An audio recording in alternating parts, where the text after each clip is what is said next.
Patay ang isang binatilyo ng masunog ang aabot sa 30 bahay. Ayon sa ilang mga nasunugan, isang sumabog na kalan ang pinagmula ng apoy. Nakatutok si Ivan Mayrina. Tumatay sa sakit. Mga anak ko.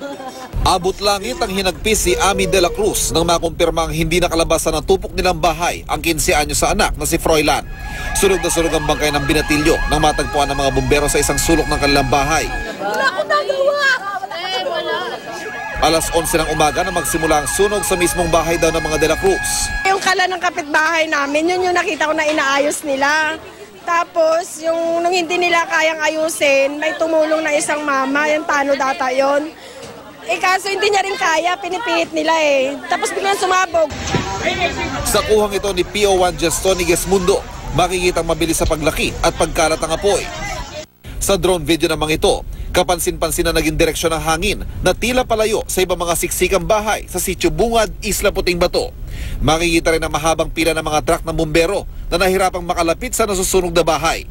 Ayon sa BFP, aabot sa 30 bahay at tinatayang 250,000 pesos ang halaga ng mga ari-ariang natupok. Alauna ng hapon nang ideklarang under control ang sunog na umabot sa ikalimang alarma. Yung daan isa lang, tapos pagka hindi pa maayos yung parking natin at isa lang talaga yung daan natin. At makita nyo naman, made of light materials yung area natin, kaya medyo nahirapan tayo. Hindi pa man naidedeklarang fire out, kanya-kanyang tangay na mga residente ng mga pwedeng pakinabangan. Pinag-agawa ng malaspageting kable ng kuryente na naibebenta dahil sa taglay nitong tanso. Ang Social Welfare Department ng Luzon na Maynila magtatayo raw ng command center para tulungan ang mga nasunugan. Ivan Mayrina, nakatutok, 24 Oras.